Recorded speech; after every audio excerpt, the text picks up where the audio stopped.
Hello everyone, welcome back to my channel. आज की video में हम डिस्कस करेंगे subject adult health nursing volume 2 BSc nursing 4 semester.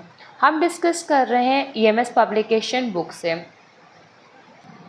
आज की वीडियो में हम डिस्कस करेंगे unit 12 occupation health and disease. अगर मैं बात करूँ इस यूनिट की, तो इस यूनिट से आपका एग्ज़ाम में सिर्फ शॉर्ट क्वेश्चन आएगा या वेरी शॉर्ट आएगा। इस यूनिट से आपका लॉन्ग पेपर नहीं होगा, आपका सिर्फ और सिर्फ इससे शॉर्ट और वेरी शॉर्ट रहेगा। तो आपको इस अकॉर्डिंग ही इस यूनिट को पढ़ना है।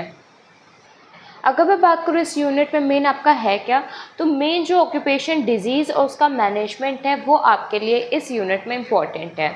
अगर मैं बात करूँ सबसे पहले ऑक्यूपेशन डिजीज़ होती क्या है, जहाँ पे आप काम कर रहे हैं, जहाँ पे आप एम्प्लॉयमेंट हैं, वहाँ पे अगर आपको कोई डिज़ीज़ मिल रही है वहाँ से, उस डिज़ीज़ को कहते हैं हम लोग ऑक्यूपेशनल डिजीज़। अब इसकी डेफिनेशन क्या है? Occupational disease is usually defined as arising out of an in course of employment. As usually क्या है, हम लोगों को जो भी डिज़ीज़ अराइज हो रही है, जहाँ पे हम लोग काम करते हैं वहाँ पे, उसको हम लोग कहते हैं ऑक्यूपेशनल डिजीज़। अब आपके ऑक्यूपेशनल डिजीज़ डिवाइड होती है सबसे पहले ड्यू टू फिज़िकल एजेंट पे। फिज़िकल एजेंट जैसे कि हीट, अगर आप जहाँ काम करते हैं वहाँ पे हीट हाइपरपैरेक्सिया हो सकता है, हीट एग्जॉशन हो सकता है, हीट सिनकोप हो सकता है, हीट बर्न हो सकता है, क्रैम्प्स बर्न हो सकता है। कोल्ड की अगर मैं बात करूँ तो स्ट्रेच फुट हो सकता है, फ्रोस्ट बाइट हो सकता है, क्लिप लेंस हो सकता है। लाइट की वजह से ऑक्यूपेशनल कैटरेक्ट हो सकता है, निस्टेगमस हो सकता है। प्रेशर की वजह से एयर एम्बोलिज्म हो सकता है। नॉइज़ की वजह से डिफनेस हो सकता है, ऑक्यूपेशनल डिफनेस। रेडिएशन की वजह से कैंसर, ल्यूकेमिया, एप्लास्टिक अनीमिया हो सकता है। मैकेनिकल फैक्टर की वजह से आपको कोई भी इंजरी या एक्सीडेंट हो सकता है। इलेक्ट्रिसिटी की वजह से बर्न हो सकता है। तो ये क्या है, ये फिज़िकल एजेंट है जिनकी वजह से डिजीज़ अकर हो सकती है। फिर आएगा केमिकल एजेंट के बेसिस पे। तो केमिकल एजेंट में पहला आपका आता है गैस, फिर आपका आता है डस्ट। डस्ट में भी आपका फर्दर डिवाइड होता है। पहले अगर मैं बात करूँ गैस की, तो आपको पता है टॉक्सिक गैस में आपकी आती है कार्बन मोनोऑक्साइड, अमोनिया और आपकी कार्बन डाइऑक्साइड। तो ये सारी गैसेस की वजह से भी ऑक्यूपेशनल डिजीज़ अकर हो सकती है। फिर आपका आता है डस्ट। डस्ट अभी जो आपका दे रखा है ना, न्यूमोकोनियोसिस, ये आपकी डिजीज़ होती है। अभी हम लोग आगे डिस्कस करते हैं कि किन कंडीशन में ये डेवलप होगी। पहले हम बात कर लेते हैं डस्ट। आपका डस्ट दो में डिवाइड होगा, एक होगा इनऑर्गेनिक, एक होगा ऑर्गेनिक डस्ट। इनऑर्गेनिक में आपका आएगा कोल, सिलिका, एस्बेस्टॉस और आयरन। ऑर्गेनिक में आपका आएगा cane fibre, cotton dust, tobacco, grain dust. अगर मैं बात करूँ डस्ट में ही आपके केमिकल के डस्ट आते हैं और मेटल के भी कंपोनेंट आते हैं। जैसे कि मेटल में आपका आएगा लीड, या फिर आपका कोई भी नेसेसरी एलिमेंट जैसे कि कैडमियम। केमिकल्स में आपका आएगा स्ट्रॉन्ग एसिड, अल्कली और पेस्टिसाइड्स। अब आपका जो केमिकल एजेंट पे था वो आपका कंप्लीट हो गया। अब आएगा वो डिजीज़ जो आपके बायोलॉजिकल एजेंट से होता है, मतलब कि माइक्रो ऑर्गेनिज्म से होता है। आप इसमें लिख सकते हैं जैसे कि स्टेफाइलोकोकस, स्ट्रेप्टोकोकस, एंथ्रेक्स, लेप्टोस्पिरोसिस और आपके ब्रूसेलोसिस, टिटनस, इंसेफेलाइटिस और आपका यूमोकाइसोसिस, ये सब की वजह से आपका हो सकती है डिजीज़। फिर आपका आता है ऑक्यूपेशनल कैंसर। आप देखते हो बहुत ज़्यादा इंडस्ट्रीज़ की वजह से उनको लंग कैंसर हो जाता है, स्किन कैंसर हो जाता है, ब्लैडर कैंसर हो जाता है, तो वो सब आता है आपका ऑक्यूपेशनल कैंसर में। फिर आपका आता है ऑक्यूपेशनल डर्मेटोसिस, मतलब कि जहाँ वो काम कर रहे हैं वहाँ पे स्किन के डिजीज़ हो जाना, जैसे कि डर्मेटाइटिस होना, इशेमा होना। साइकोलॉजिकल ओरिजिन होना, जैसे कि वहाँ पे काम करते पे हाइपरटेंशन बीमारी लग जाना, डेल्यूजन हो जाना। इंडस्ट्रियल में न्यूरोसिस होना। तो ये थे कॉमन आपके ऑक्यूपेशनल डिजीज़ जिनकी वजह से आपके बॉडी में अकर होती हैं। सबसे पहले ऑक्यूपेशनल डिजीज़ क्या होता है, ये सारे एजेंट्स हैं। पहला एजेंट फिजिकल है, फिर केमिकल है, फिर बायोलॉजिकल है, फिर आपके फर्दर एक कंडीशन में दे रखा है जैसे कि आपके कैंसर हो सकता है, स्किन का हो सकता है और साइकोलॉजिकल हो सकता है। तो ये क्या है, ये आपका मेन बेसिस बता रखा है जिससे आप कह सकते हैं कि आपका कॉमन ऑक्यूपेशन डिजीज़ में दे रखा है। फिर अब आपके आते हैं डिसऑर्डर्स। सबसे पहला आपका आता है न्यूमोकोनियोसिस। अब ये न्यूमोकोनियोसिस क्या है? ये एक जनरल टर्म है जो डिफाइन करता है लंग डिजीज़ को, और ये होता किसकी वजह से है? डस्ट पार्टिकल की वजह से। ये आपको ज़्यादातर देखने को मिलेगा सिलिकोसिस और एस्बेस्टोसिस की वजह से। मतलब कि जो न्यूमोकोनियोसिस है ये डस्ट की वजह से आपको देखने को मिलेगा।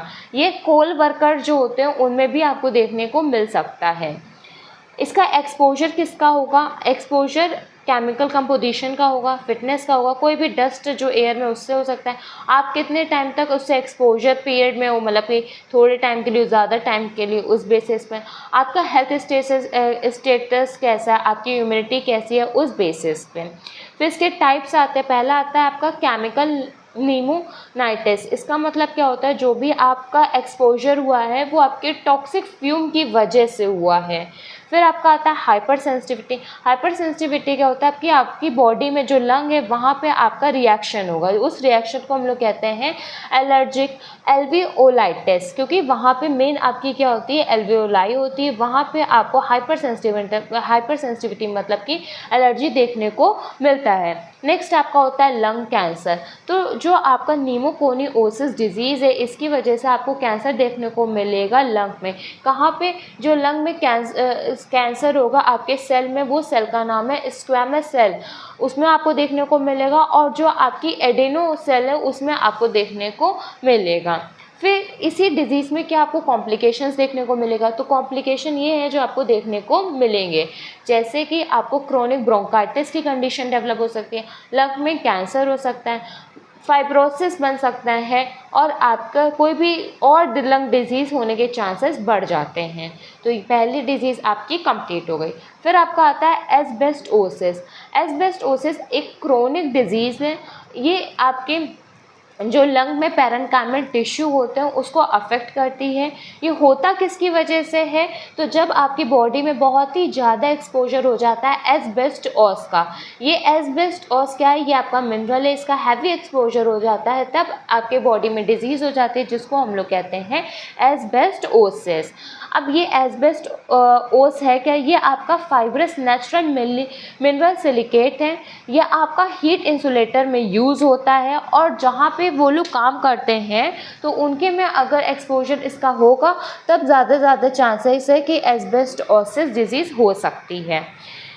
अगर मैं बात करूँ इसके क्लिनिकल मैनिफेस्टेशन की, तो पर्सन को डिफ़िकल्टी होगी, डिक्रीज्ड होगा वाइटल कैपेसिटी, कफ बहुत ज़्यादा होगा, और आपको क्रैकल साउंड सुनने को मिलेगा, और आपका जो इंस्पिरेटरी रेट है वो होगा, और क्लबिंग ऑफ फिंगर देखने को मिलेगा, साइनोसिस अगर होगा, कार्डियक डिस्ट्रेस होगा। ड्राई इंस्पिरेटरी का मतलब क्या है? जो इंस्पिरेशन है वो आपका एकदम ड्राई कफ में होगा। डायग्नोस्टिक के लिए आप फिर से वही हिस्ट्री कलेक्शन, फिजिकल एग्जामिनेशन कराएंगे जिससे आपको क्लियर हो जाएगा। मेन मैनेजमेंट कैसे करेंगे? मैनेजमेंट अगर आएगा तो इसका कोई क्यूरेटिव ट्रीटमेंट नहीं है।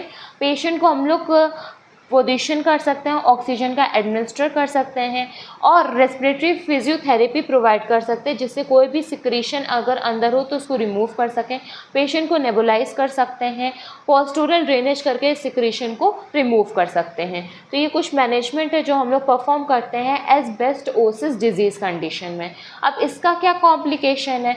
तो जो आपका पल्मोनरी है, मतलब कि जो आपका लंग है, लंग में जो आपके इंटरस्टिशियल होता है उसमें फाइब्रोसिस देखने को आपको मिलेगा, लंग का कैंसर आपको देखने को मिलेगा। कार्डियक डिस्ट्रेस की वजह से जो आपका हार्ट है वो फेल हो सकता है, वो भी राइट साइड का पहले। तो राइट साइड हार्ट फेलियर ज़्यादा चांसेस होते हैं आपको देखने को मिलेगा एस्बेस्टोसिस डिजीज़ कंडीशन में। नेक्स्ट आपकी डिजीज़ आती है सिलिकोसिस। सिलिकोसिस आपकी जो डिज़ीज़ है इसको हम लोग कहते हैं ग्राइंडर डिजीज़ या फिर पोटर्स रूट। ये आपकी ऑक्यूपेशनल लंग डिजीज़ है। ये आपके जो क्रिस्टल होते हैं सिलिका डस्ट के, जब उसको हम लोग इनहेल कर लेते हैं उसकी वजह से डेवलप होता है। तो क्या होता है, जो हमारा लंग्स का अपर लोब है वहाँ पे नोड्यूल्स और लीसेंस का फॉर्मेशन होता है, आगे चल के वहाँ पे स्कार भी बन जाता है, उसको हम लोग कहते हैं सिलिकोसिस। किसकी वजह से होता है? जो सिलिका डस्ट होता है उसके क्रिस्टल को हम लोग इनहेल कर लेते हैं। मोस्ट कॉमन ऑक्यूपेशन है लंग डिजीज़ का, सबसे ज़्यादा आपको लंग डिजीज़ में सिलिकोसिस ही देखने को मिलेगा। मिलेगा। मेन आपका फ्री सिलिका जो डस्ट होता है उसकी वजह से डेवलप होता है, और ये बहुत कॉमन है कंट्रीज़ में, क्योंकि साथ देखिए पॉपुलेशन और पॉल्यूशन तो बढ़ रहा है, लेकिन जो इंडस्ट्रियल वर्क है उसकी वजह से सिलिका का लोड भी बढ़ रहा है।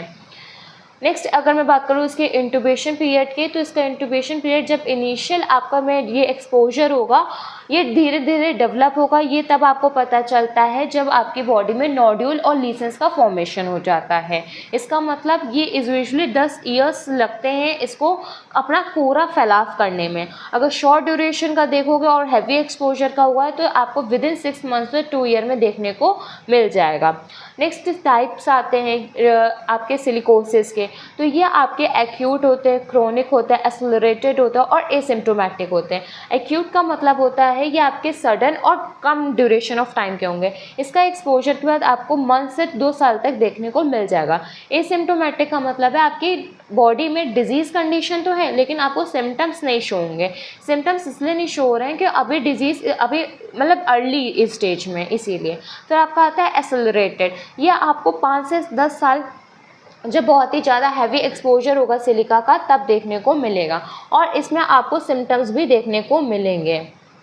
फिर आपका आता है क्रॉनिक। क्रॉनिक में आपका जो ड्यूरेशन टाइम है वो बढ़ जाएगा, जैसे कि 15 to 20 ईयर्स।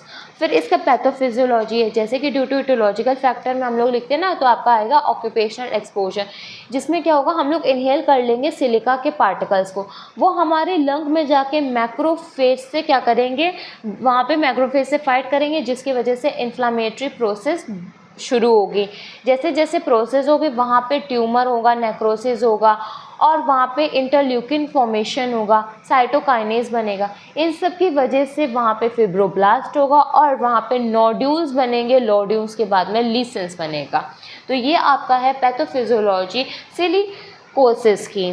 उसके बाद में आपको क्या क्लिनिकल मैनिफेस्टेशन देखने को मिलेगा। क्लिनिकल मैनिफेस्टेशन की अगर मैं बात करूँ तो आपको डिस्पनिया होगा, ड्राई और सीवियर कफ होगा, फटीग होगा, टैकीकार्डिया होगा, लॉस ऑफ एपेटाइट होगा, चेस्ट पेन होगा, फीवर होगा, ग्रेजुअल आपको डेक्स शैलो रिफ्ट्स देखने को मिलेगा नेल में, जो कि आता है क्रैकल नेल्स। ऑस्कल्टेशन आपको देखोगे तब आपको रोंकाई साउंड सुनाई देगा, क्रैकल साउंड, रोंकाई साउंड, ये सब पता होना चाहिए किस किस में आ रहा है। फिर डायग्नोस्टिक के लिए आप हिस्ट्री कलेक्ट करोगे, फिजिकल एग्जामिनेशन करोगे, चेस्ट एक्सरे करोगे, सीटी स्कैन करोगे। मैनेजमेंट क्या है, मैनेजमेंट के लिए अगर मैं बात करूँ तो इसका कोई खास क्योर नहीं है, ट्रीटमेंट बेसिस करते हैं हम लोग सिम्टम के अकॉर्डिंग, जैसा सिम्टम है आप उसको ट्रीट करते रहेंगे। कफ है तो आप कफ सप्रेसेंट का यूज़ करेंगे, अगर एलर्जी पे लग रहा है तो आप एंटीबायोटिक, एंटी हिस्टामिनिक कर सकते हैं।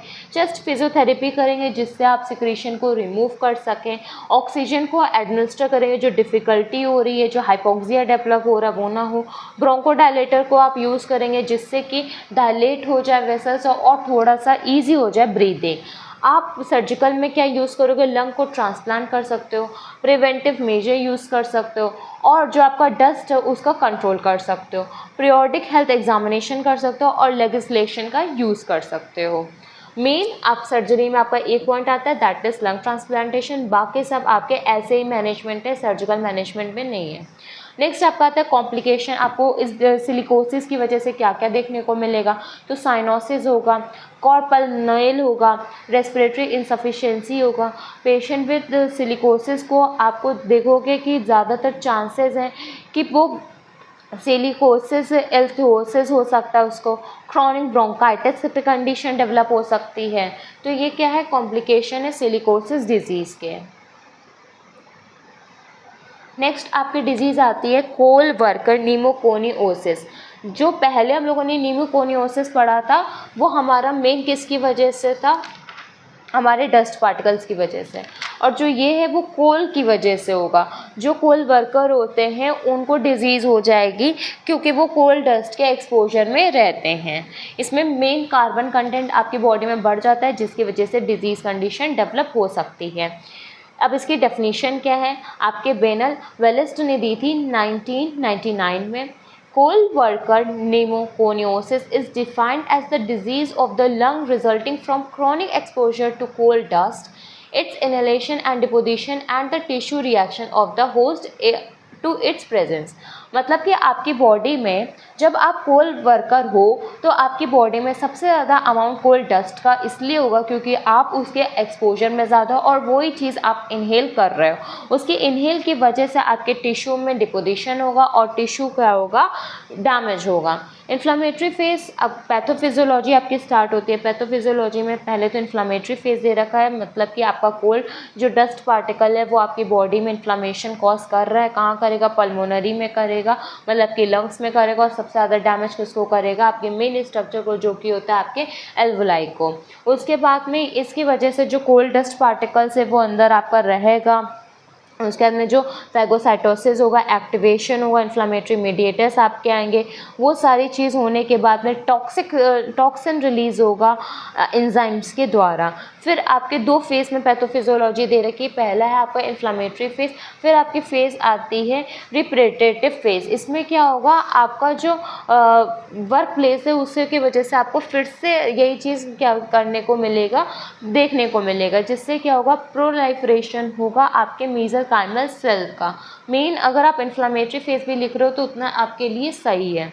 क्लिनिकल मैनिफेस्टेशन आपको क्या देखने को मिलेगा, अगर मैं बात करूँ क्लिनिकल मैनिफेस्टेशन की, तो सबसे पहले तो डिफ़िकल्टी होगी, जिसमें आपको ब्रीथलेसनेस होगा जब आप रेस्ट करोगे, कफ बहुत ज़्यादा होगा, साथ में आपको डिफ़िकल्टी होगी ब्रीदिंग के लिए। आपकी जो फिंगर है, मतलब कि जो आपका नेल्स है वो क्लबिंग करेंगे, आपको क्रैकल साउंड आएगा, आपके ऑर्थोपनिया होगा, रिकरेंट रेस्पिरेटरी ट्रैक्ट इन्फेक्शन भी हो सकता है, वेट लॉस होगा, फटीग, बहुत ज़्यादा थकान होगा, साथ में आपको प्रोडक्टिव कफ देखने को मिलेगा। तो ये क्या है, क्लिनिकल मैनिफेस्टेशन है जो आपको देखने को मिलेगा।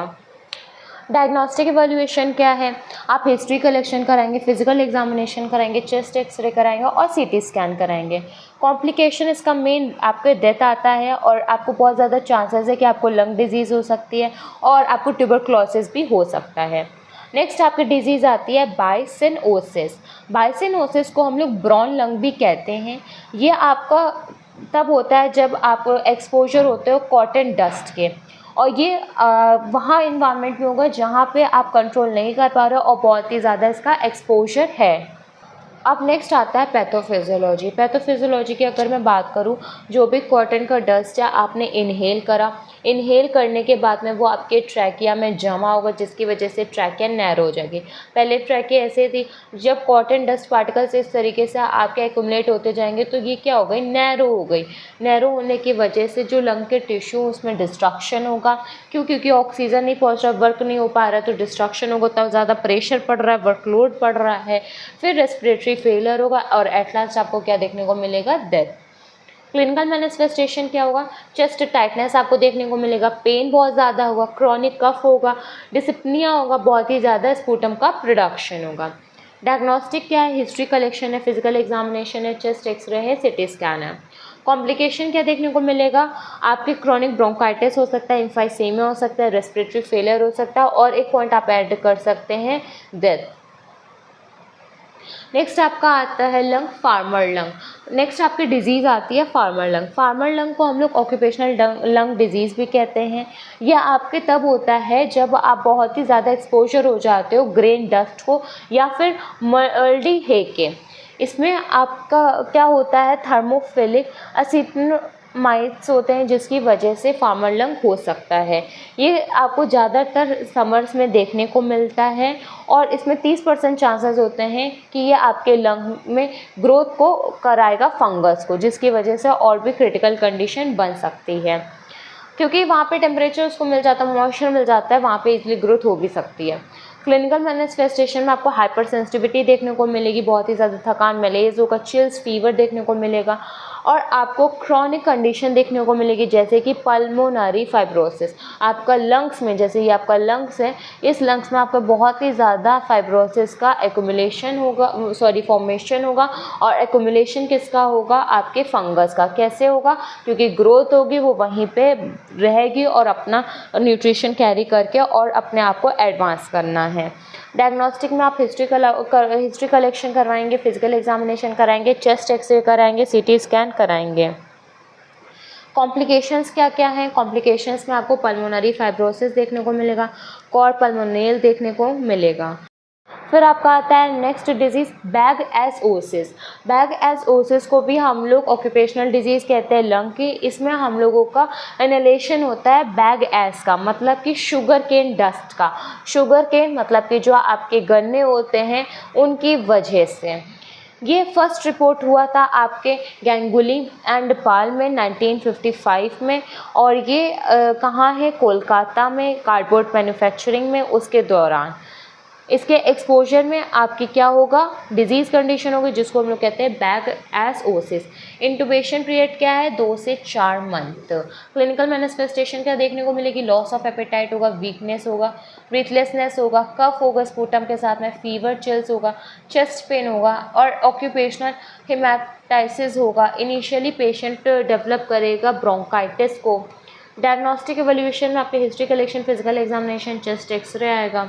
मैनेजमेंट के लिए आप सबसे पहले तो पेशेंट को वेट प्रोसेस और इनक्लोज्ड अपरेटस और एग्जॉस्ट वेंटिलेशन प्रोवाइड करोगे, पीपीई किट दोगे, साथ में आप मेडिकल चेकअप कराते रहोगे और आप जो मॉइस्चराइज़र कंटेंट है वो कम कराओगे जिससे कि ग्रोथ ना हो सके। आप यूज़ करोगे एसिड का, जिसको हम लोग कहते हैं प्रोपियोनिक एसिड। कॉम्प्लिकेशंस क्या क्या आपको देखने को मिलेगा, डिफ्यूज फाइब्रोसिस होगा, एम्फाइसेमा होगा और ब्रोंकिटिस आपको देखने को मिलेगा। ये मेन आपके कॉम्प्लिकेशन है डिजीज़ बैग एसओसिस के। बैग एसओसिस किसकी वजह से होगा, तो बैग एसओसिस आपका शुगर केन डस्ट की वजह से होगा। नेक्स्ट आपका आता है लीड पॉइजनिंग। लीड पॉइजनिंग आप उसको हम लोग कहते हैं पेलम बेसन। इसको हम लोग इंडस्ट्रियल एक्सीडेंट डस्ट की वजह से होता है। इसका मतलब इसमें आप इनहेल कर लोगे लेड को।